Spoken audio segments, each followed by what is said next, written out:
This year, Transparency International reported that corruption remains endemic in Africa. According to the organization, about 80% of the countries in Africa have made little to no progress in fighting corruption in the last decade. This is evident in the 2021 Corruption Perception Index that placed countries like Equatorial Guinea, Somalia, and South Sudan as some of the worst performing countries. On the other hand, countries like Seychelles, Cabo Verde, and Botswana were exemplary. But the country we will talk about today is one of 44 that scored less than impressive in the Corruption Perception Survey. Out of 180 countries surveyed, Malawi is ranked 110 worst performers in the Corruption Perception Index. The country has been plagued by allegations of corruption in the highest levels of national politics since multi-party democracy was reintroduced in the early 90s. Today, the Vice President of the Southeastern African country, Saulos Klaus Chilima, is accused of exchanging government contracts for rewards from a UK-based businessman, Zenet Zatar, who is also under investigation in the UK. Now, many government officials have also been fingered in the latest corruption scandal to hit the country. So let's talk about Malawi, and thousands of Chilima's supporters gathered at the ACB offices demanding his release. You're welcome to VillageSquareAfrica. I'm Keminni Amanor. Joining us via Zoom now are Billy Banda, who is Executive Director of Malawi Watch. He's joining us from Blantyre, Malawi. We also have Alexious E.S. Kamangila, who is lecturer at the University of Malawi and a human rights lawyer. He's also joining us from the country, obviously. Gentlemen, you're welcome to the square. Well, thank you so much very much, madam. Great. So I'll start with you, Billy. Let's talk about the how and when the Vice President got to this point. What can you share as far as public knowledge is concerned? Well, firstly, let me begin by thanking you for bringing me in the program. This is something that I need to value and appreciate. Secondly, let me also commend and appreciate my other colleague, Kamangila, for also be part of the discussion. On that note, let me share with you the information that the request that you put forward that I should describe what exactly is happening and how I feel and how Malawi is also feeling. No, so let's start one step at a time. Let's start with what we know about the case against Vice President Chilima. Well, the matter involving Saulos Klaus Chilima is not exemplary fair. Is not for the interest. He is not performing well. I would say so because of the way the situation is being handled in view of the corruption index. Corruption index of Malawi is poor, and Malawians are not well attended in terms of corruption. Malawi is the poor, one of the poorest countries. And the Saulos Klaus Chilima, in terms of his position as far as corruption matters are concerned, the way he has been handled, it apparently appears there is a lot that leaves a lot to be desired. Number one, though he has been released on bail, but the situation and the matter leaves a lot to be desired in view of the issue, considering that it is a common person that suffers more, and this issue, it requires people, the Vice President should have been exemplary himself in view of the situation, because he is the one who advocated that he would wish a common person not to suffer, but the situation, the situation of the country should have been rising up and the index should have been increasing. But when things are happening, it apparently appears we are losing out in the way the situation was happening. Very well. So Billy, I want us to be mindful that as it stands now, the Bureau has only put forward charges against the Vice President. We have no power to tell at this point whether or not indeed he was involved. So let's be mindful of casting judgments at this point. But I'll come to you, Alexious. What is known publicly about the case against the Vice President in Malawi? Well, I think the situation as regards to the Vice President, he would have been arrested. The arrest itself, it doesn't necessarily mean that he has been arrested. Effectively, he hasn't been arrested. He has been conducting corrupt practices, which is contrary to... No, Billy, it wasn't for you. Alexious was speaking to us. Let's hear Alexious. Yeah, so he's answering 3 counts with regard to a public officer conducting corrupt practices. That is contrary to Section 24 of the Corrupt Practices Act. There are also 2 counts with relates to receiving advantage with a purpose of influencing benefits to an individual. The last count is with regard to not reporting where an advantage has been received. So 6 counts. From what we understand, Dr. Saulos Chilima was interrogated on last Friday, by Anti-Corruption Bureau. And following that, following his interrogation, the Bureau decided to arrest him, and they took him to court to charge him with those counts. We understand that he has pleaded not guilty to all those counts. Now, what is the next steps with regard to the charges that he's facing? We are informed that the matter is going to be referred to the Financial Crimes Act, which is a court that has been recently established to deal with matters of this case. So, as we speak, Mr. Saulos Chilima has remained quiet. He hasn't commented, I think, which is something that he has been well advised by his lawyers. But as well, the Bureau has not come back, but only to inform us through the court proceedings that the lead counsel in terms of prosecuting this case will be Senior Counsel Mordecai Misisha. So quite interesting time for Malawi, quite interesting allegations, and I think the nation is looking forward to the prosecution of this case. Very well. So the case originally came up in June, but the Vice President was only interrogated fairly recently. Do the Malawian public know why it took so long for the Bureau to actually, make a step or put in an effort in getting the Vice President to answer its questions? Well, the Bureau has not come back to inform the public why it took long. But we can speculate that when it comes to corruption, these are practices that happen in private. And these are things that are very hidden. I guess that's why they're called practices. And I think the nature of the cases are very technical. So I think the Bureau might have been taking time to investigate, to be ready, and to arrest an individual, in this case the Vice President, only if they feel they have got enough evidence. But on the other side, people can speculate, and people can speculate that I think now it's a time where the institution or the government is under pressure in terms of how there have been recent revelations with regard to corruption, especially the recent revelations from the CEO of NOCMA.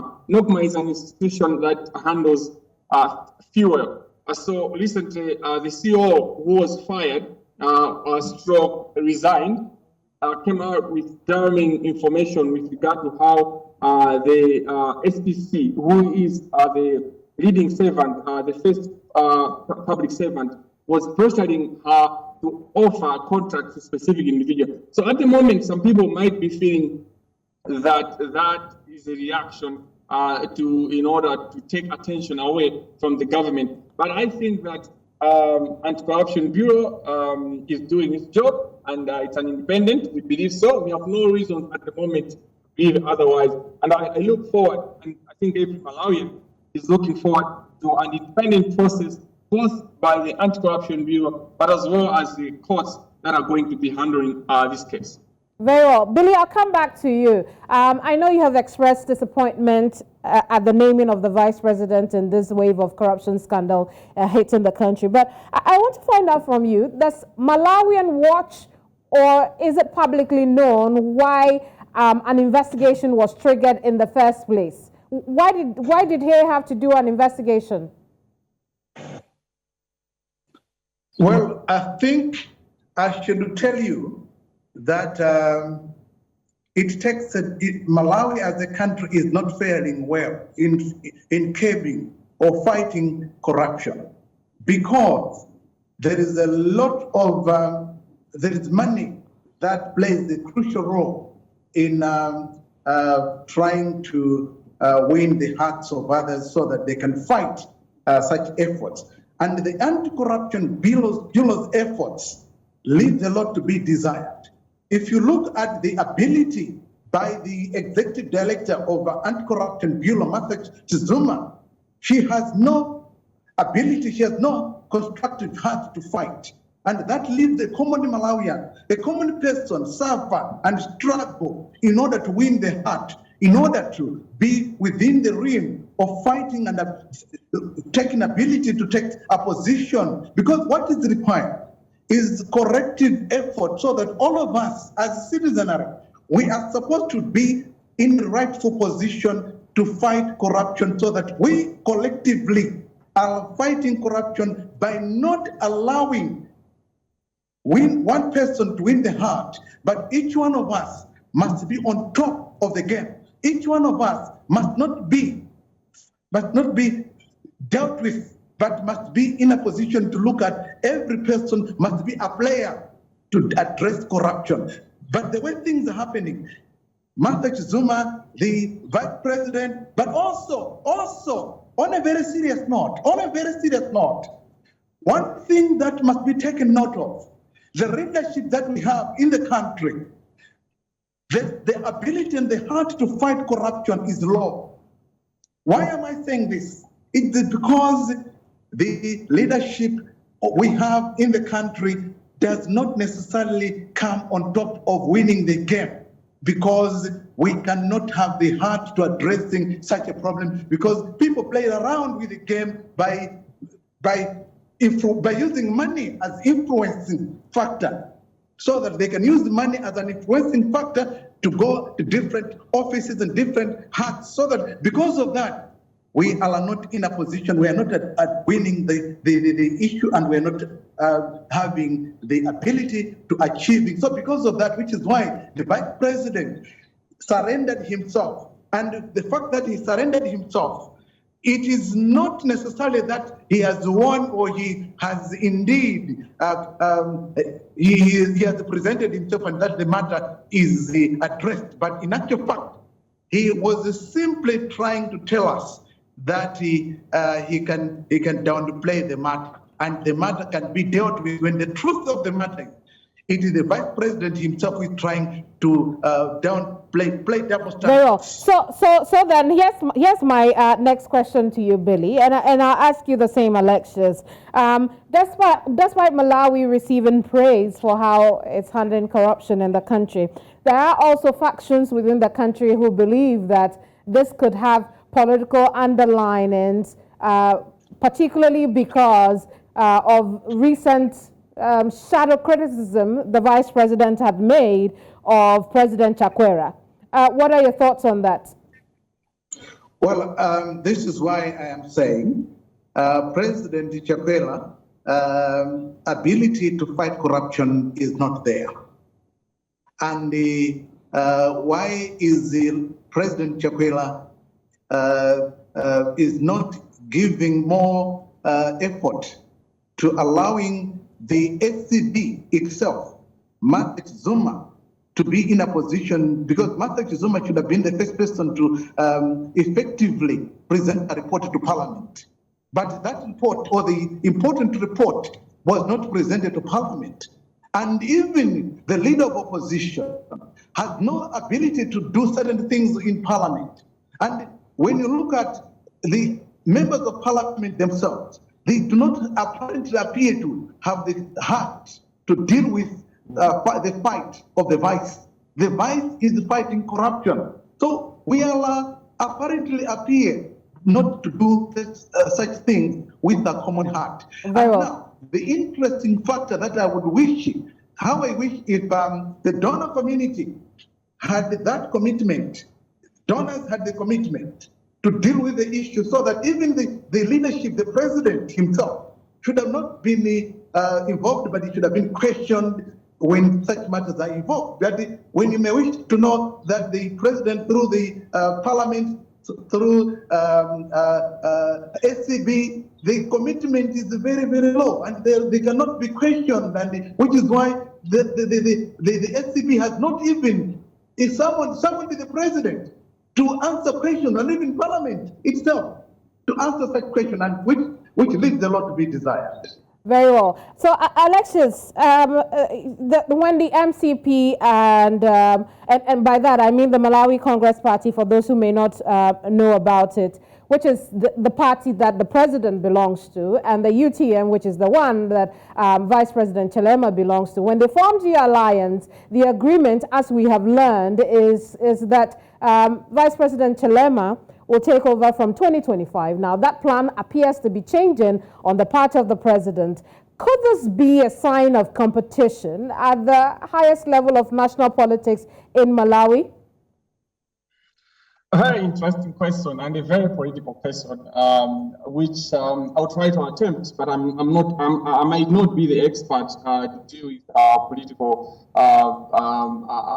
issues. But I want to begin by stating that fighting corruption is a very complicated process. It's very doable, and it should be done in Malawi, and it is going to be done, but it's a very complicated process.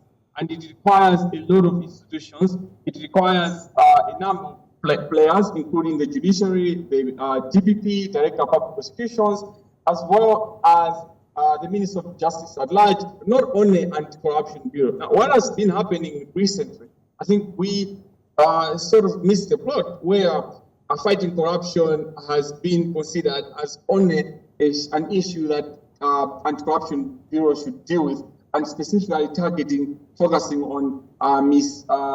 Martha Zuma. But no matter how well-intended Ms. Martha Zuma is, without the support of all the other institutions, as well as each and every Malawian, she cannot proceed. In fact, we put her at the risk of being targeted by the kingpins of corruption in Malawi. Now, coming specifically to your question, indeed, there is issues that are arising and questions that are being raised with the fact that this government is an alliance government. Is a government that comes from two political parties coming together. In fact, almost 10, if not 9 political parties coming together. But the key political parties being UTM, led by Dr. Saulos Chilima, and Malawi Congress Party led by Dr. Lazarus Chakwera. Now, I would say that as long as the ACB arrest Mr. Chilima, as they have done, and they have evidence, and they are prosecuting the matter, I find it problematic to conclude that this arrest is politically intended, because I think ACB would be called to be responsible and accountable if they are doing this without having evidence to the same. But at the same time, I think that there are many people that are arrested and taken through the court and are found not guilty, and there was no political background bit. So I don't want us to conclude, to be quick to conclude that. On the other side, where the prosecution of cases, the arrest of people, and pursuit of ensuring that we're fighting corruption is only being targeting people of the other side. In this case, UTM, let's say the vice president. We saw the former minister of accomplished natural resources of energy rather, Honorable Kambala, arrested and he is answering charges. If there is seen to be only focus on people from that side, then people will be justified to start making allegations with regard using SCP or corruption to fight political opponents. But I think that time has not come. I think we need to give time to an anti-corruption bureau. We need to give time to this current government so that they can do their job and we can see, and then we can judge them after we have seen how they are performing. I want to conclude something in the question that you asked, because I think that when we talk of independence of anti-corruption bureau, most of the times we think of the president and the politicians, but we forget that the population, the masses, Malawians, the people also have got an influence that can affect the independence of the anti-corruption bureau. And I think we need to be conscious as citizens not to become a threat to the independence of anti-corruption bureau. Very well.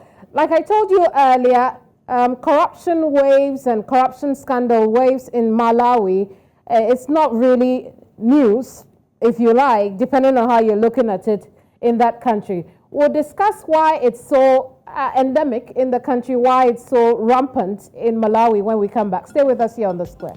News Central TV, Africa's #1 storyteller, has come with the best of both worlds. With a combination of news app and live TV, we ensure that you keep track of the latest headlines, breaking news, and in-depth analysis from professional journalists from around the continent. Download the News Central TV app on Android and iOS and get started today. Don't forget to follow us on News Central's social media platforms. News Central, Africa First. Welcome back to The Square. Today we are discussing the latest corruption wave in Malawi. And still with me are Billy and Alexious. They are both joining us from Malawi. Thank you so much for your patience, gentlemen. I'll come to you, Billy, now. We've had, he played a role in awarding contracts to Malachite and, the other company belonging to this Malawian-born British businessman. But really, my question there is, has the Vice President's office got any authority in awarding contracts? And how exactly do you think this happened? Well, that's a very, very important question. And Malawi as a country, in an effort to curb corruption, the influence comes from various levels, all right? It is at all key levels, and it leaves a lot to be desired. And owing to that, we need to curb it by looking at it from the drivers of the economy. The drivers of the economy require to be the people that are free from corruption, people that can be independent-minded, people that cannot be influenced by anybody. But what we are seeing and what is happening, anybody can come in, intrude into getting the contract because of monetary benefits, monetary effects. So up to that, which is why we see a number of players being key stakeholders, key players who come in and begin to be the influencers or to be influenced. And we need to commend what lately, Madam,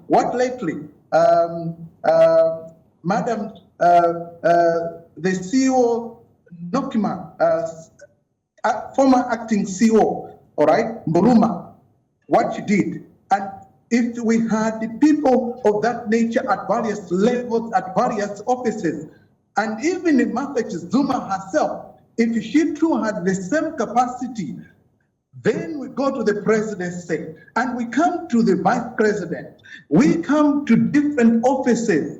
We would have had a country that this country could have been moving into the right direction, and the leadership could have been playing an independent-minded role, and the economy could have been becoming to stabilize and also grow. But what is happening?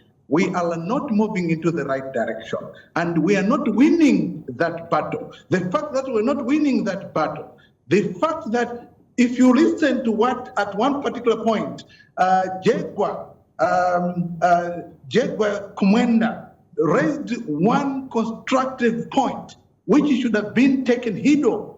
And the same is what the many advocates in various offices of NGOs, including Martha Zuma and not Martha Zuma, but look at Nokima and many other stakeholders. We could have been going into the right direction, but because every person wants to enjoy the benefits, want to be the partaker of the kingdom, which is not rightful approach, but they wanted to benefit where they didn't sow the fruits. And this is why we need to encourage one another. And we need to put, perhaps what we need to focus on is to have members of parliament, even the diplomatic mission, the donor community, if they had come in. Billy, we'll talk a bit more about some solutions, but let me move on to Alexious now. And Alexious, feel free to throw some light on my question as to whether the Vice President's office, has the ability to award any contracts at all. But here's my actual question to you. When we look at what has happened so far, right? And, we also look back in 2015, during the presidency of Joyce Banda, we had a similar wave of corruption scandal. Why is it so easy for corruption to persist in Malawi? Thank you so much. I think that corruption is a problem in Africa, and also corruption is a problem in the world. And I think we need to begin by recognizing that. But for this conversation, we are focused on Malawi, and that's what we'll focus on. But not lose sight that this is not an exclusive problem for Malawi alone. I want to say that the huge issue, and this is what is even connected to your earlier question with regard to how a vice president who does not, maybe is not involved in the institutions of granting and deciding who gets a what in terms of contracts would have an influence. I guess the response is simple. It's about institutions that exist. Now, when we talk about institutions, we have institutions who are porous in the context of following the law, due diligence, as well as accountability. So these institutions, they have a very good registration that guides how they operate. They have got safeguards instruments and safeguards conduct, how they should do their things. But the issue is that they ignore these processes. They ignore all the legislations. They ignore what they are supposed to be guided, the guidelines that are supposed to guide how they operate. And when this happens, which is the first problem, and the second problem is that when that has happened, there's no accountability to the same. Now, this does not give sort of motivation to uphold the law, to uphold the procedures, to uphold the standards. I'll give a very good example. Recently, we have seen that in Malawi, we're dealing with subsidized fertilizer money that is meant to buy fertilizer that people should buy, poor farmers should buy at a subsidized price. But we realized that money was given to a butcher that is not even supposed to be in the conversation of fertilizer. And when you go further, you realize that the safeguards that are there, for instance, Anti-Corruption Bureau, to check the contract before anything is done, were not done. And as we speak, there are no accountability. There is no one that is being held accountable. And we can speak in many instances. So the problem that we have is that the laws that are there to safeguard our money, to safeguard the taxpayers' money, to safeguard how we do our things are not followed. The guidelines are not followed. The standards are not followed. And when they are breached, there are no accountability to these institutions. But as an overall an overall problem that we have is that there's no separation as much from state operators, state people that govern the state and the political parties. And that's a huge problem because there's no distinction between what is a state business and what is a political party business. So once a political party wins an election, it's considered as a party in power, a party in government. But when you look at our constitution, when you look at our provisions, there's nothing like a party in power. What is there is a president, what is there is the executive, what is there is the legislature and the judicial. And if once we open our eyes and bring out the institutions the way they should be, and remove the partisan flag, to remove the partisan eye that we have, then we're going to have institutions that are operating in a way that serves the interests of the nation, not the interests of MCP, not the interests of UTM or any other party. And that is why you see that when there's an arrest, people start looking at who has been arrested with a partisan eye. That's why you see UTM. I want us to look at that a bit more in the last few minutes that we have. But Billy, speaking of political parties, what do you think the impact of this situation would be on the Tonse alliance that brought Chakwera and Chilima into government? Let me be honest with you. The Tonse alliance has no impact.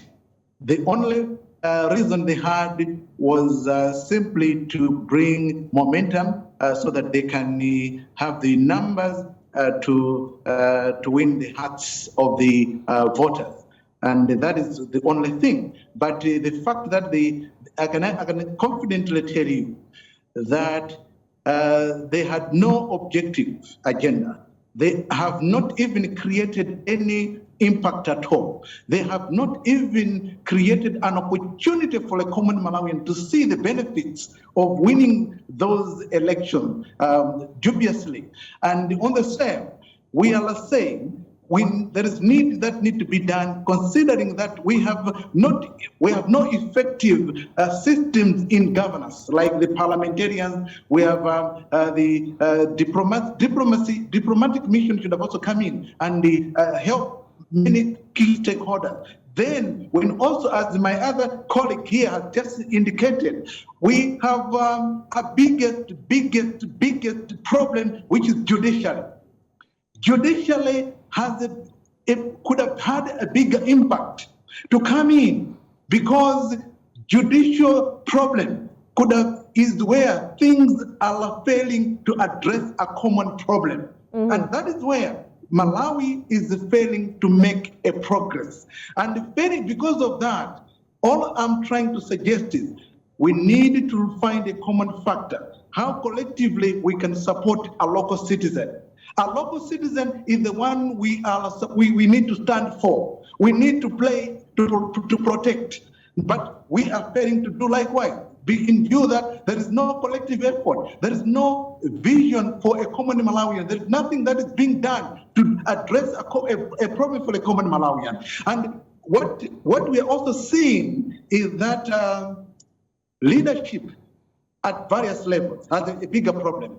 Because the spirit, like seeing a collective effort that we need to come together and address a problem, that is one bigger problem. But each one of them, what we have now is a spirit of being, a spirit of saying, me, I, and myself. Indeed. The attitude problem, a great spirit of greed, of seeing one believing and behaving. Billy, I apologize, I have to cut you, but this is a really important part of the conversation, and I hope you can spend the last 30 minutes on its Alexious.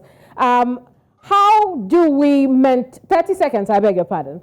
How do we ensure and maintain the peace as this issue appears to divide Malawians, particularly those who are involved in politics? Alexious, what would be your advice?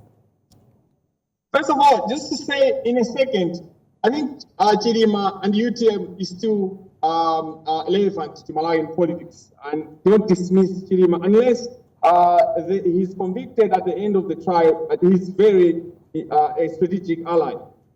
Quickly, How do we do this? We need to re-educate. We need to educate our masses. We need to, first of all, even the educators, we need to relearn and learn and relearn and re-educate ourselves, our mentality. We need to change our mentality, whereby corruption should not be seen with a partisan eye, should not be seen in a regional way, should not be seen in who is there.